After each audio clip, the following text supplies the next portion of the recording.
오늘 우리들에게 주시는 하나님의 말씀 시편 1편 1절에서 2절 말씀입니다. 두 절밖에 되지 않기 때문에 우리 다 같이 함께 봉독하도록 하겠습니다. 시편 1편 1절에서 2절 말씀 다 같이 읽겠습니다. 시작. 복 있는 사람은 악인들의 꾀를 따르지 아니하며 죄인들의 길에 서지 아니하며 오만한 자들의 자리에 앉지 아니하고 오직 여호와의 율법을 즐거워하여 그의 율법을 주야로 묵상하는도다. 아멘. 제가 개인적으로 성경을 읽어오면서 가장 좋아하는 말씀 중에 하나가 이 시편 1편에서 말씀하는 복 있는 사람들이라는 이 말씀입니다. 사실 우리 성도들은 복 있는 사람들입니다. 우리는 하나님께서 창조하실 때부터 아주 매우 특별하게 창조된 그런 피조물입니다. 그래서 우리는 복 있는 사람들입니다. 그리고 하나님께서 우리를 창조하신 후에 우리에게 가장 먼저 주신 것이 무엇이냐면 바로 복이었습니다. 하나님이 우리에게 복을 먼저 주셨습니다. 그렇기 때문에 우리는요, 복 있는 사람들이라는 것입니다. 창세기 1장 26절에서 28절 말씀을 제가 한번 읽어드리겠습니다. 하나님이 이르시되 우리의 형상을 따라 우리의 모양대로 우리가 사람을 만들고 그들로 바다의 물고기와 하늘의 새와 가축과 온 땅과 땅에 기는 모든 것을 다스리게 하자 하시고 하나님이 자기 형상 곧 하나님의 형상대로 사람을 창조하시되. 우리가 왜 복 있는 사람들입니까? 우리는요, 다른 피조물하고는 다르게 우리는 하나님의 형상, 하나님의 모양으로 창조된 하나님 앞에 특별한 존재들입니다. 그렇기 때문에 우리가 복 있는 사람들이라는 것입니다. 두 번째로 28절을 보면 하나님이 그들에게 복을 주시며 이렇게 말씀하고 있죠. 하나님께서 우리를 창조하신 후에 하나님의 형상, 하나님의 모양으로 우리를 창조하신 후에 하나님이 제일 먼저 주신 것이 우리들에게 복을 주시며 이렇게 말씀하신다는 거예요. 그렇기 때문에 우리는요, 이 땅을 살아가면서 정말 복을 누리면서 만복을 누리면서 살아가야 되는 그러한 복된 성도들이라는 것을 성경이 우리들에게 말씀하고 있습니다. 성경이 우리들에게 약속하고 있는 아주 구체적인 그 복의 내용이 무엇인가 하면 신명기에 그 구체적인 내용이 기록이 되어 있습니다. 신명기 28장 1절에서 14절 말씀을 제가 이 시간에 제가 읽어드릴 텐데요. 우리 사랑하는 성도님들을 정말 축복하는 마음으로 우리 성도님들의 삶과 가정에 이러한 복들이 충만하게 흐를 수 있도록 축복하는 마음으로 제가 이 시간에 이 말씀을 좀 읽어드리겠습니다. 정말 이 복이 하나님 저의 복이 되기 원합니다. 우리 가정의 복이 되기 원합니다. 우리 자녀들의 복이 되기 원합니다라는 그런 마음의 소원이 있으신 분들은요, 이 말씀을 아멘으로 받으시면 정말 좋을 것 같아요. 제가 지금부터 축복하면서 읽어드리겠습니다. 네가 네 하나님 여호와의 말씀을 삼가 듣고 내가 오늘 네게 명령하는 그의 모든 명령을 지켜 행하면 네 하나님 여호와께서 너를 세계 모든 민족 위에 뛰어나게 하실 것이라. 아멘. 네가 네 하나님 여호와의 말씀을 청종하면 이 모든 복이 내게 임하며 내게 이르리니 성읍에서도 복을 받고 들에서도 복을 받을 것이며 내 몸의 자녀와 내 토지의 소산과 내 짐승의 새끼와 소와 양의 새끼가 복을 받을 것이며 네 광주리와 떡반죽 그릇이 복을 받을 것이며 네가 들어와도 복을 받고 나가도 복을 받을 것이니라. 여호와께서 너를 대적하기 위해 일어난 적군들을 네 앞에서 패하게 하시리라. 그들이 한 길로 너를 치러 들어왔으나 네 앞에서 7길로 도망하리라. 여호와께서 명령하사 네 창고와 네 손으로 하는 모든 일에 복을 내리시고 네 하나님 여호와께서 내게 주시는 땅에서 내게 복을 주실 것이며 여호와께서 네가 맹세하신 대로 너를 세워 자기의 성민이 되게 하시리니 이는 네가 네 하나님 여호와의 명령을 지켜 그 길로 행할 것임이니라. 땅의 모든 백성이 여호와의 이름이 너를 위하여 불리는 것을 보고 너를 두려워하리라. 여호와께서 내게 주리라라고 네 조상들에게 맹세하신 땅에서 내게 복을 주사 네 몸의 소생과 가축의 새끼와 토지의 소산을 많게 하시며 여호와께서 너를 위하여 하늘의 아름다운 보고를 여시사 네 땅에 때를 따라 비를 내리시고 네 손으로 하는 모든 일에 복을 주시리니 네가 많은 민족에게 구워줄지라도 너를 꾸지 아니할 것이요 여호와께서 너를 머리가 되고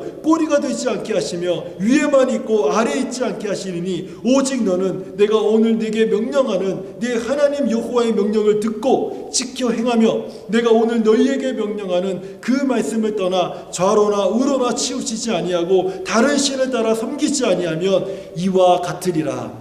아멘. 여러분 이 말씀을 아멘으로 다 받으셨습니까? 저는 우리 성도님들이 정말 이런 복을 정말 충만하게 누리는 우리 성도님들이 되시기를 축원합니다. 우리 성도들은요, 제가 지금 읽어드렸던, 제가 축복하며 읽어드렸던 이 신명기의 말씀처럼 풍성한 복을 누리면서 살아야 되는 사람들이 바로 우리 성도들이라는 것입니다. 그리고 나아가서 우리가 누리는 이 복의 비밀을 알지 못하는 사람들에게 전해주는 사람들, 바로 그 사람들이 이 땅에서 살아가는 성도들이라는 것입니다. 하지만 우리는 이런 복을 누리지 못하고 항상 무엇인가 부족하고 또 쫓기고 실패하고 두려워하면서 사는 모습을 우리가 자주 보게 된다는 것입니다. 안타깝게도 저만 해도 그래요. 저만 해도 저의 청년 시절을 되돌아보면 저는 제가 우리 성도님들 축복하며 읽어드렸던 그 신명기의 말씀을 저는 전혀 그런 복들을 누리지 못하며 저는 살아왔습니다. 저의 어린 시절부터 청년 시절까지 저의 가정 형편은 정말 심각하게 좋지가 않았습니다. 옛날 어른들이 손발이 닳도록 일하셨다 이런 표현을 자주 사용하지 않았습니까? 근데 저희 어머님은요, 이 양손에 이 손톱이 성한 손가락이 하나도 없어요. 몇 손가락에는 아예 손톱이 다 빠져 있습니다. 저희 어머님은요, 그 손발이 닳도록 일하시는 정도가 아니라 손톱이 다 닳도록, 손톱이 빠지도록 일을 하셨음에도 불구하고 그리고 4남매를 다 키우셨는데도 저희 가정 형편은 좀처럼 나아지지 않았습니다. 제 인생에서 가장 가난했던 시절이 언제냐면 저의 청년 시절입니다. 청년 시절. 제가 20대 중반에 제가 가장 부러워했던 사람이 누구였냐면 저와 같이 군대를 이제 제대하고 일찍부터 좋은 직장에 취직해서 아주 멋진 양복을 입고 그리고 승용차를 몰고 다니는 그런 친구들이었습니다. 그 친구들을 바라보면 얼마나 부러웠는지 몰라요. 그리고요, 그 친구들을 보면요, 또 주변에 참 그 예쁘고 아름다운 그런 여자친구들이 항상 주변에 있는 걸 보게 돼요. 그러니까 그 젊은 혈기에 얼마나 그 친구들이 부러웠겠습니까? 그래서 이제 제가 그 당시에 저의 가장 큰 관심이 하나 생겼는데 그게 무엇인가 하면 어떻게 하면 복을 받을 수 있을까? 내가 어떻게 하면 복을 받을 수 있을까?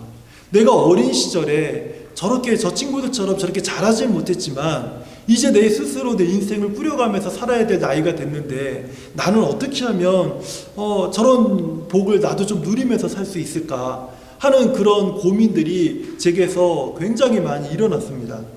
그러다 보니까 그 당시에 제게 가장 큰 관심은 복 받는 것이었습니다. 잘 되는 것이었습니다. 그 20대 중반이었던 그 당시 제 나이가 20대 중반이었는데 제가 26살부터 전도사 사역을 시작을 했으니까 그 청년 전도사 시절에 그 제 마음에 아주 큰 소원이 한 가지가 생겼습니다. 이게 뭐였냐면 우리 성도님들이 웃으실지 모르겠지만 저는 이런 마음을 가지고 지금도 살고 있어요. 나는 비록 이렇게 가난하게 살아도 내 자식들만큼은 나처럼 살지 않도록 하겠다.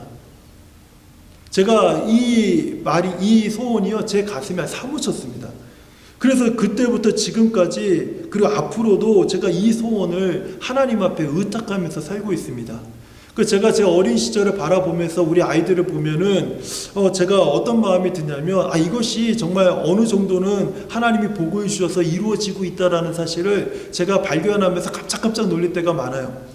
그럼에도 불구하고 제가 이 소원을요, 지금까지도 그리고 앞으로도 더 하나님 앞에 의탁하고 있는 이유가 무엇인가 하면 불행하게도 지금도 내 능력으로는 우리 자녀들에게 제가 줄 수 있는 복이 하나도 없기 때문에, 그렇기 때문에 이 소원을 하나님 앞에 의탁할 수밖에 없는 것입니다. 저는 그렇습니다. 근데 우리 성도님들은 어떠십니까? 우리 성도님들은 여러분의 인생 창고에 좀 많이 쌓아 두셨습니까? 여러분의 노후와 자녀들의 삶을 보장해 줄 만큼 아주 넉넉하게 잘 준비해 두셨습니까? 아니면 계획했던 대로 잘 쌓이고 있어서 별 걱정 없이 무탈하게 잘 지내고 계십니까? 제가 캐나다 와서 이 나름 안정된 이 교회에서 사역을 그만두고 이제 홀로 개척을 하려고 했을 때 제 수중에는 그 달에 내야 되는 렌트비하고요, 한 달 렌트비하고 일주일치의 약간의 생활비밖에 제 수중에 있지 않았습니다. 은행에도요, 뭐 잔고가 하나도 없었고요. 한국에는 오히려 빚이 좀 있는 그런 상황이었습니다. 그런 제 속사정도 알지 못하는 어떤 성도님들 몇 분이 저를 앞에 두고 이런 이야기를 하시더라고요. 제가 이 이야기가 평생 아마 잊지 못할 것 같아요. 누가 이런 이야기를 했는지 기억은 안 나요. 그런데 이 내용만큼 잊지 못할 것 같아요. 다 이런 이야기를 하는 거예요. 아니, 목사님이 저렇게 이렇게 사역을 그만두면 목사님하고 목사님 가정은 생활을 어떻게 하는 거야? 한 분이 제가 걱정이 됐는지 이런 말씀을 하시더라고요. 그랬더니 그 옆에 있는 분이 이런 말씀을 하세요. 괜찮아. 목사님들은 다 하나님이 먹여 살리시니까 당신이 걱정할 필요 없어. 이렇게 얘기하는데 제가 이 말이요, 제 가슴에서 잊혀지지가 않는 거예요. 이 말은요, 제가 평생 들은 가장 끔찍한 말이에요. 제가 갖고 있는 돈이 이제 렌트비 내고 일주일치 생활비밖에 없는 상황에서 하나님이 다 먹여 살리니까 당신이 뭘 그런 걱정을 해? 이렇게 얘기를 하는데 막 속으로 막 분통이 터지더라고요. 그리고 제가 이제 개척을 하면서 그 성도님의 믿음과는 정말 반대로 이제 정말 제가 우려했던 힘든 시간들이 막 밀려오기 시작을 했습니다. 그리고 마침내 이제 죽겠구나, 이제 망했구나 하는 그런 순간이 저에게 찾아왔습니다. 그것도 한국에서도 아니고 아무도 없는, 아는 사람이 한 사람도 없는 이 저 먼 이방 땅에 와가지고 이제 죽겠구나, 이제 망했구나 하는 그 순간이 제 삶에 찾아온 거예요. 그때 갑작스럽게, 제가 좋아했던 말씀도 아닌데 갑작스럽게 시편 36편 8절이 제 가슴을 막 울리기 시작을 했습니다. 그들이 주의 집에 있는 살찐 것으로 풍족할 것이라. 주께서 주의 복락의 강물을 마시게 하시리이다. 주의 집에 있는 살찐 것으로 풍족할 것이라. 주께서 주의 복락의 강물을 마시게 할 것이다. 이 말씀이 제 가슴을 막 때리기 시작하는데, 마치 해머로 때리는 것처럼 제 가슴을 치는데 막 제 심장이 막 요동치기 시작을 했습니다. 그래서 제가 어떤 생각이 들었냐면, 이게 내가 주님의 집에서는, 우리 주님의 창고에서는 살찐 것들로 아주 풍족하게 먹고 마실 수 있는 그런 사람인데, 내 창고는 이제 오래전부터 텅 비어가지고 나는 이제 가난하고 궁핍하게만 살고 있구나 하는 이런 생각을 제가 갖게 된 거예요. 내가 하나님의 집에서는 복락의 강물을 마시면서 살 수 있는데 나는 왜 이 세상에서 쓰디 쓰인 고난의 물을 마시면서 이렇게 살고 있나 하는 이런 제 신세를 한탄하면서 이런 생각이 바짝 드는 것입니다. 그리고 나서 이 말씀이 제 가슴을 울리니 그 순간부터 제가 어떤 행동을 취했냐면, 제가 저에게 쓰디쓴 물을 마시게 했던 이 세상을 향해서 제가 등을 돌리기 시작을 했습니다. 그리고 제가 어떤 한 찬양을 불렀는데, 이 찬양을 부르면서 제가 제 마음을 스스로 좀 위로했어요. 어떤 찬양이냐면 이런 찬양이에요. 세상 등지고 십자가 보내, 세상 등지고 십자가 보내, 세상 등지고 십자가 보내, 뒤돌아서지 않겠네. 이 찬양은 제가 혼자 있을 때 이제 하나님 앞에서 막 불렀는데, 이 찬양을 부르니까 막 기쁨이 넘치고 은혜가 막 밀려오는 게 아니라 제 자신이 얼마나 처량한지, 얼마나 신세가 비참한지 그냥 막 눈물이 쏟아지더라고요. 그런데 이 찬양을 부른 그날 이후부터, 그 시편 36편 8절의 말씀이 제 가슴을 요동친 그날 이후부터 하나님의 위로가 제 삶 가운데 임하기 시작하고, 하나님의 도움이 막 제 삶 가운데 부어지고, 하나님의 공급하시는 그 은혜가 막 제 주변에서 막 부어지고 막 이게 넘쳐나기 시작을 하는 거예요. 그러면서 제 안에서 하나님의 기쁨이 막 물밀듯이 밀려오기 시작하는데, 그때 다시 이 찬양을 불렀을 때는요, 그때 처량함이 사라졌습니다. 세상 등지고 십자가 보내, 세상 등지고 십자가 보내, 세상 등지고 십자가 보내, 내가 뒤돌아서지 않겠네. 이 찬양을 제가 다시 가사를 읊조리면서 다시 찬양할 때는요, 이전에 있었던 두려움은 사라지고 무엇인가 보이지 않는 어떤 확신이 저를 든든하게 만드는 그것을 제가 경험하게 되었습니다. 우리 성도님들, 우리가 인생을 살면서 정말 복을 받고 복을 누리는 것, 이게 참 중요한 일이지 않습니까? 저는 이것이 굉장히 중요한 것이라고 생각을 합니다. 이 참 신기한 것은 복이 무엇인지 알기 시작하면 우리가 복을 받게 된다라는 거예요. 그리고 복을 받기 시작하면 복을 누리는 법을 배우게 되고, 우리가 복을 누리면은 마침내 우리가 어떤 사람들이 되냐면 오늘 성경의 말씀처럼 우리가 복 있는 사람들이 된다는 것입니다. 저는 오늘 우리 성도님들에게 우리가 이렇게 하나님 앞에서 복 있는 사람들로 살아가려면 어떻게 해야 되는가, 오늘 이 시편의 말씀을 같이 함께 우리가 묵상하면서 그 방법에 대해서 성경에 무엇이나 말씀하는지 좀 함께 좀 생각해 보는 시간이 되었으면 좋겠습니다. 오늘 성경은 이렇게 말합니다. 세 가지를 피하고 한 가지를 따르라. 오늘 시편 1편 1절 2절에서 우리가 복 있는 사람들이 되기 위해서는 세 가지를 피하라, 그리고 한 가지를 따르라, 이렇게 말씀하신다는 거예요. 첫 번째로 우리가 피해야 할 것은 악인들의 꾀를 따르는 것입니다. 악인들의 꾀를 우리가 피해야 된다는 것입니다. 이것은요, 악한 생각을 따르지 말라는 것입니다. 생각에 대한 부분이에요. 저뿐만 아니라 우리 성도님들도 마찬가지 아닙니까? 살다 보면 급하고 여러 가지 힘든 일들이 생기지 않습니까?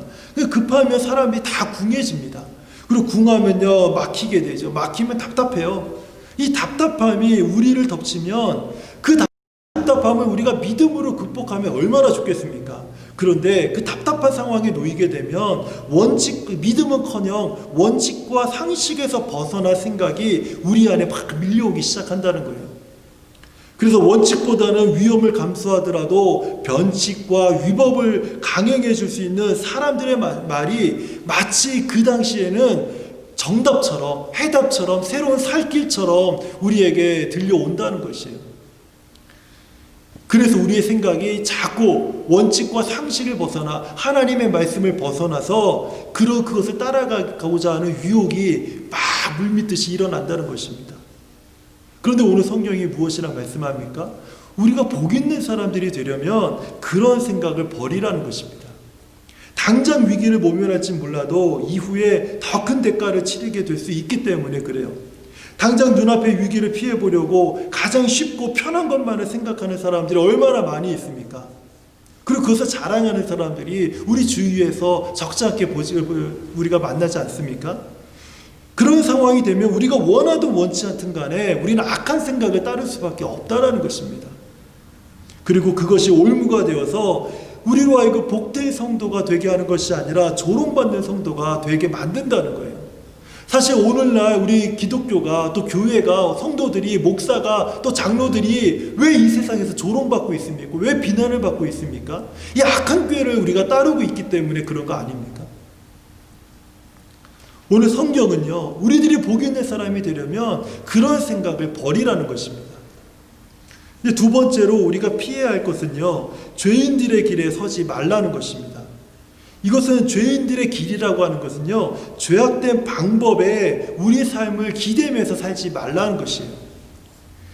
특히 우리 고등학생이 되고 이제 대학 진학하고 또 청년 시절을 보내고 있는 우리 젊은 사람들에게는요, 정말 수많은 유혹이 있지 않습니까? 어떻게 보면 우리 그 청년들이 감당하지 못할 온갖 유혹들이 교회 안에도 있어요. 교회 안에서도 엄청난 유혹들이 있고요. 그리고 교회 밖에 나가도요, 수많은 유혹들이 쓰나미처럼 우리 그 학생과 청년들에게 다 밀려온다라는 것이죠. 사고 싶은 거, 하고 싶은 것이 얼마나 많습니까? 피부 관리부터 네일샵도 가야죠, 옷도 사야죠, 신발도 좋은 거 신어야죠, 외모도 잘 꾸며야죠, 머리 헤어스타일도 예쁘게 해야 되죠. 그리고 항상 왼쪽이든 오른쪽이든 간에 좀 브랜드가 좀 붙어 있어야죠. 다른 사람들에게 항상 내 좋은 모습을 보이고 싶은 그 충동적인 욕구가 얼마나 많은 시기입니까? 또 이것만 있는 게 아니에요. 이성에 대한 욕구가 막 쓰나미처럼 밀려올 시기가 바로 이때 아니에요.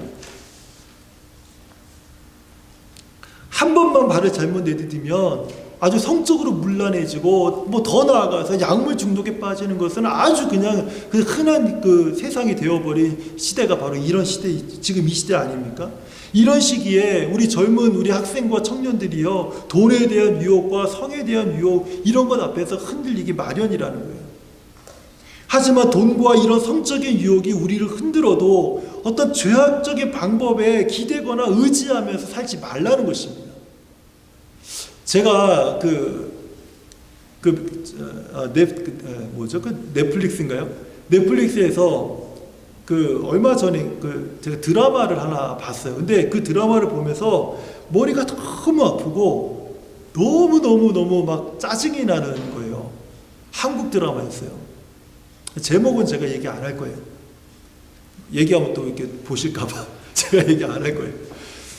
근데 그 드라마가 넷플릭스에서 세계 1위까지 올라갈 정도로 랭크가 높은 전 세계 사람들이 주목하면서 관심을 가진 드라마라고 막 소개가 되더라고요. 모모 수업이라고. 근데 제가 그걸 보면서 너무 괴로웠어요. 지금 제가 말씀드리는 이런 내용이 그 드라마에 다 나오는 거예요, 다. 자기들의 어떤 이런 돈과 어떤 필요들을 채우기 위해서 온갖 죄악된 방법에 기대면서 살아가는 청소년들의 모습을 그리는데, 막 보기가 싫더라고요. 근데 제가 끝까지 보게 된 이유가 이거의 결말이 설마 이렇게 끝나진 않겠지 하는 생각 때문에 봤는데, 마침내 그 결말이요, 정말 안 좋게 끝나더라고요. 성경은요, 청년이 무엇으로 그 행실을 깨끗게 하리까? 주의 말씀을 따라 삼갈 것이니이다. 내가 주께 범죄치 아니하려 하여 주의 말씀을 내 마음에 두었나이다. 이렇게 고백한 시편 기자처럼 우리 학생과 청년들이요, 이런 유혹이 많은 시기에 죄악된 방법에 기대면서 사는 인생이 아니라 하나님의 말씀에 기대어 살라는 그런 말씀을 오늘 시편 말씀이 이렇게 권면하고 있는 것입니다. 저는 우리 학생 청년들뿐만 아니라 또 개인적으로 우리 이민사회에서 비즈니스 하시는 분들을 저는 개인적으로 정말 존경합니다. 이 비즈니스 규모와 상관없이 이분들 때문에 캐나다든지 미국이든지 어떤 도시이든지 간에 한인사회가 형성되는 거 아니겠습니까? 이런 분들이 있어서 정말 그 한인사회 안에서 일자리가 만들어지고 심지어는 이민 정착에 아주 큰 도움이 된다는 것을 제가 개인적으로 경험했기 때문에, 그리고 제가 직접 보았기 때문에 제가 이 중요성을 제가 실감하게 되었습니다. 특별히 각 도시마다 형성된 한인사회에 있어서는 우리 한인들의 이 비즈니스가 굉장히 중요하다는 것을 제가 사실 수년 전에 깊이 깨달은 적이 있어요. 그래서 이 비즈니스 하시는 분들이 역할이 참 중요한데요. 하지만 이 역할이 중요한 만큼 유혹도 상당히 많다라는 것입니다. 비즈니스가 힘들고 어려워지면 이 죄인들의 길에 서려는 유혹이 아주 강해진다는 거예요. 죄인들의 방법을 따르려고 하는 그 유혹이 정말 많다라는 거예요. 하지만 이 복 있는 사람이 되려면 이런 죄인들의 방법에서 떠나야 된다는 것입니다. 잘못된 방법에 기대고 서 있지 말고 하나님의 방법에 서 있으라. 이것이 오늘 성경이 우리들에게 말씀하는 것입니다. 세 번째로 이제 우리가 피해야 할 것은 오만한 자리에 앉지 말라는 것입니다. 오만한 자리에 앉지 말라. 오만함이 무엇입니까? 오만함이. 자기 자랑에서 시작하는 게 오만함 아닙니까? 여러분, 이 오만함의 끝자리가 어딘 줄 아세요? 오만함의 시작은 자기 자랑이지만 오만함의 끝자리는요, 남을 경멸하고 남을 무시하고 남을 모욕하는 것이 오만함의 끝자리입니다. 이 오만한 자리에 앉는다 해서 여기 앉는다라고 하는 이 히브리 단어 야샤브라는 이 단어는요, 거기에 산다, 거주한다, 스테이한다 라는 그런 의미를 가지고 있다는 거예요. 그러니까 자기 자랑만 막 늘어놓고 남은 무시하고 경멸하고 모욕하는 그 오만한 자리, 그 오만한 땅에 자기 인생의 집을 짓고 거기서 살지 말라는 거예요.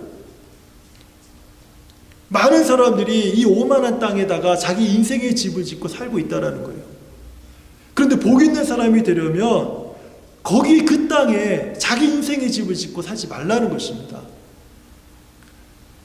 제가 이제 이렇게 우리가 복 있는 사람이 되기 위해서 피해야 할 것 이 세 가지를 제가 말씀을 드렸습니다. 그렇다면 이제 우리가 복 있는 사람이 되기 위해서 따라야 될 한 가지가 있는데, 그 한 가지가 무엇일까요? 오늘 성경 말씀을 보면은요, 하나님의 말씀을 사랑하라는 것입니다. 하나님의 말씀을 사랑하라. 2절을 보면, 오늘 본문 2절을 보면요, 율법을 즐거워하라, 율법을 아침과 저녁으로 묵상하라, 이렇게 말씀하고 있지 않습니까? 여러분, 우리가 하나님의 말씀을 사랑하지 않고는요, 하나님의 말씀을 즐거워할 수가 없습니다. 하나님의 말씀을 사랑하지 않고는 우리가 아침과 저녁으로 이 말씀을 붙들면서 살 수 없다라는 거예요. 사랑하면 보고 싶잖아요. 사랑하면 만지고 싶잖아요. 사랑하면 함께하고 싶잖아요. 마찬가지입니다. 하나님의 말씀을 우리가 사랑하면 똑같이 이런 어떤 그 모습이 드러나게 된다라는 거예요. 2절에서 말씀하는 이 율법은요, 1차적으로는 모세가 시내산에서 받은 토라의 말씀입니다. 이건 뭐 부정할 수가 없죠. 그러나 이 율법의 근본적인 의미는요, 우리가 창세기 1장 3절에서 찾을 수가 있습니다. 창세기 1장 3절을 보면 거기에도 말씀이 나와요. 하나님이 이르시되 빛이 있으라 하시니 빛이 있었고, 여기에서 하나님이 이르시되 말씀하시되 이 단어 자체가 하나님의 말씀이라는 거예요. 이 말씀이 어떤 말씀입니까? 세상을 창조하신 하나님의 말씀을 의미합니다. 하나님이 이르시되, 이 말씀을 통해서 이 온 우주 만물이 창조되었다라는 거예요. 그렇기 때문에 여기서 말씀하는 가장 말씀의 이 율법의 근본적인 의미는 세상을 창조하신 하나님의 말씀을 설명하고 있다라는 것이죠. 그리고 이 세상을 창조하신 이 말씀의 정체를요, 우리는 요한복음 1장에서 우리는 그 정체를 찾을 수가 있습니다. 요한복음 1장은 이 말씀의 실체를 이렇게 소개하고 있습니다. 태초에 말씀이 계시니라. 이 말씀이 하나님과 함께 계셨으니 이 말씀은 곧 하나님이시니라. 이 온 우주 만물을 창조하신 그 말씀, 창조하신 말씀이 곧 하나님이시라는 거예요. 그리고 태초에 그가 하나님과 계셨고 하나님과 함께 계셨고, 이 말씀이 하나님과 함께 계셨다라는 거예요. 그리고 만물이 그로 말미암아 지은 바 되었으니 지은 것이 하나도 그가 없이는 된 것이 없느니라. 말씀이 육신이 되어 우리 가운데 거하심에 우리가 그의 영광을 보니 아버지의 독생자의 영광이요 은혜와 진리가 충만하더라. 여러분, 요한복음에서는 이 세상을 창조하신 하나님의 말씀의 정체가 무엇이라고 말씀하고 있습니까? 말씀이 육신이 되어 우리 가운데 거하신 분은요, 이 세상에 오직 한 분밖에 있지 않습니다. 그분은 예수 그리스도예요. 세상을 창조하신 하나님의 말씀은 예수 그리스도입니다. 그러므로 복 있는 사람은요, 예수 그리스도를 따르는 사람들이라는 거예요. 만약 우리가 복 있는 사람이라는 생각이 들지 않잖아요. 내가 지금 하나님의 복을 누리고 있지 못하잖아요. 그렇다면 그 이유를 다른 데서 찾을 것이 아니라 이렇게 생각하면 가장 쉽습니다. 내가 지금 하나님의 복을 받지 못하고 그 하나님의 만복을 누리지 못하는 이유는요, 내가 예수님을 따르고 있지 않다라는 뜻입니다. 우리가 예수님을 주야로 따르고 있는데 왜 우리가 하나님의 복을 누리지 못합니까? 왜 우리가 복된 성도로서 삶을 살아가지 못합니까? 왜 우리가 신실하게 예수님을 따르고 있는데 왜 이 세상에 존재하고 있는 교회들이, 또 목사들이, 장로들이, 교회 직분자들이 왜 세상에 지탄을 받고 조롱을 받고 비난을 받느냐는 거예요. 그것은 우리가 예수님을 잘 따르고 있지 못하기 때문에 그렇다는 것입니다. 아주 간단해요. 오늘 본문은요, 그래서 이렇게 해석이 될 수 있습니다. 예수 그리스도를 사랑하고 주야로 그분을 따르는 사람들은 그들이 하는 모든 일이 다 형통하리로다. 아멘. 예수님을 사랑하고 예수님을 따르는 사람들이 하는 그 모든 일은요, 그 사람들이 하는 것마다 다 형통하게 된다는 거예요.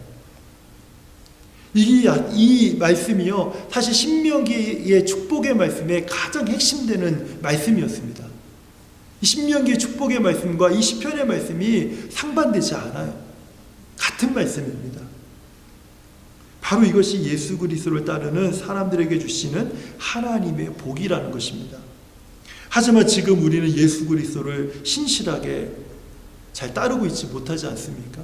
우리 성도님들이 예수님을 잘 따르고 계십니까? 아무든지 나를 따라오려거든 자기를 부인하고 날마다 제 십자가를 지고 나를 쫓을 것이니라 하셨는데, 정말 나의 십자가를 지고 자신을 부인하면서 우리가 정말 예수님을 잘 따르고 있습니까? 사실 우리 타락한 인간은요, 불행하게도 근본적으로 우리 주님을 따르기에는 아주 부적합한 그런 본성을 가지고 있습니다. 우리 힘으로는 주님을 사랑하면서 따른다는 것이 정말 힘들고 어렵고 심지어는 불가능하다는 것이에요. 하지만 예수 그리스도 우리 주님께서 이런 우리 연약하고 죄악된 본성을요 십자가에서 다 소멸시켜 주신 것입니다. 우리는 부족하지만 예수님의 십자가를 믿음으로 붙들면 우리는 예수님을 따르는 성도가 될 수 있다는 거예요. 내 힘과 내 의지와 내 결단과 내 노력으로 우리가 예수님을 따르는 것이 아니라는 것입니다. 우리가 예수님을 따를 수 있는 오직 유일한 한 가지 방법은요, 십자가에서 우리의 연약과 모든 죄악을 소멸해 주신 그분을 믿음으로 따르는 거예요. 그래서 우리가 십자가를 믿음으로 붙들고 주님을 따라가는, 우리가 따를 때 비로소 우리가 주님을 사랑하게 되고, 비로소 우리가 주님의 말씀을 가까이 하게 되고, 비로소 우리가 복 있는 사람들이라 불리는 성도가 될 수 있다는 것입니다. 세 가지를 피하고 한 가지를 따르라. 오늘 이 말씀을 기억하면서 제가 앞에 하나님이 제 마음을 울렸을 때 제가 불렀던 그 찬양을 우리 성도님들하고 제가 함께 이 찬양을 부르면서 오늘 설교의 결론을 대신하려고 합니다. 우리 성도님들 이 찬양을요 우리 함께 부를 때 오늘 말씀을 좀 깊이 생각하시고 또 이 찬양의 가사를 깊이 생각하면서 정말 우리 모두가 한 가지 하나의 어떤 한마음 된 그 믿음의 고백을 하나님 앞에 드렸으면 좋겠어요. 주님 뜻대로 살기로 했네 라는 찬양입니다. 주님 뜻대로 살기로 했네. 주님 뜻대로 살기로 했네. 주님 뜻대로 살기로 했네.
우리 이 찬양의 가사를 우리 기억하면서 함께 기도했으면 좋겠습니다. 정말 우리 성도님들 이 찬양의 가사처럼 세상 등지고 십자가만 바라볼 수 있겠습니까? 우리가 우리 죄를 위해서 십자가에 죽으신 예수님을 믿는 그 믿음이라면 우리 바라볼 수 있습니다. 우리 이 믿음을 가지고 하나님, 저도 이제는 세상 등지고 십자가만 바라보겠습니다. 그래서 하나님, 제가 세 가지를 피하고 이제 하나님 복 있는 사람이라 일컬음을 받는 성도가 되기 원합니다. 하나님, 저를 도와주십시오. 저의 부족한 의지를 도와주십시오. 연약함을 도와주십시오. 하나님, 은혜를 주십시오. 우리 같이 한번 기도하겠습니다. 하나님 아버지, 감사합니다. 하나님 아버지, 오늘 이 말씀을 따라서 아버지 하나님, 우리가 주님의 뜻대로만 살아가며 하나님의 말씀을 따르는 우리 성도들이 되기를 원합니다. 하나님, 예수 그리스도를 따르는 우리 성도들이 되길 원합니다. 하나님, 이를 위해서 이제는 하나님, 내가 그렇게 쫓아다녔던 그 세 가지 아버지 하나님, 죄인의 길, 악한 길, 오만한 자리를 떠나서 이제는 하나님의 말씀 대신 예수 그리스도 그분만을 따르기를 원합니다. 세상 등지고 십자가만을 바라보며 우리 하나님 아버지 섬기기 원합니다. 하나님, 우리를 도와주십시오. 십자가에 우리 죄를 위해 흘리시고 피 흘려주신 아버지 하나님, 그 십자가를 붙들고 믿음으로 붙들고 주님 앞에 나가오니 하나님, 우리를 도와주셔서 하나님, 이제 세상 등지고 십자가만 바라보며 살아갈 수 있는 인생이 되도록 하나님 도와주시옵소서. 나의 연약한 의지를 도와주시고 나의 죄악된 마음을 긍휼히 여겨 주시옵시고 아버지 하나님, 오직 믿음으로 내가 주님만을 따를 수 있도록 하나님 아버지 도와주시옵소서. 그래서 하나님, 하나님이 주시는 은혜가 오늘 내 안에 우리 안에 충만히 흘러넘쳐서 우리 사랑하는 모든 성도들이 이제는 복 있는 사람들이다. 이제는 복 있는 사람들이다. 나가도 복을 받고 들어와도 복을 받고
우리 아까 전사님께서 했던 것처럼 우리 이 앞부분에 집사님의 이름, 우리 유린 집사님, 예성이 예수님 이름으로 넣어가면서 우리 이 시간에 같이 축복하면서 나가기 원합니다.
은혜 베푸시기 나 원하노라. 그 얼굴에 평강을 주시기. 이 시간에 우리 이승현 집사님 가정을 축복하면서 함께 기도했으면 좋겠습니다. 이주하는 모든 과정에 필요가 공급되게 하시고 하나님 건강과 안전을 주의 손으로 지켜주시옵소서. 우리 기도했으면 좋겠습니다. 그리고 나아가서 우리 사랑하는 자녀들을 축복하면서 기도했으면 좋겠습니다. 우리 하나님의 축복이 우리 자녀들에게 이런 놀라운 은혜가 하나님 임하게 도와주십시오. 그래서 우리 먼저 이승현 집사님 가정을 축복하고 그리고 우리 각자의 가정을 축복하면서 우리 자녀들을 축복하면서 우리 하나님 앞에 기도하며 나가겠습니다. 다 같이 기도하겠습니다. 은혜를 베풀어 주시기를 간절히 원합니다. 하나님의 얼굴을 보시나 평강 주시기를 원합니다. 하나님의 축복이 아버지는 집사님의 가정 위에 임하게 하여 주옵시고 그 자녀들 위에까지 임하게 하여 주시옵소서. 하나님의 임재가 항상 아버지 그들 가운데 함께하여 주셔서 주의 손으로 그들을 덮어주셔서 아버지 어디를 가든지 무엇을 하든지 항상 하나님이 함께하시는 놀라운 은혜가 충만하도록 하나님 아버지 인도하여 주옵시되 아버지 하나님 아침에도 저녁에도 복을 받게 하여 주옵시고 그 공전에 왔던 분에게 복을 받게 하여 주옵시고 들어와도 복을 받게 하여 주옵시고 나가도 복을 받게 하여 주옵시고 아버지 하나님 어떤 대적이 앞에 있다 할지라도 그들의 아버지 일곱 길을 온다 할지라도 일곱 길을 도망가는 역사가 있게 하여 주시옵소서.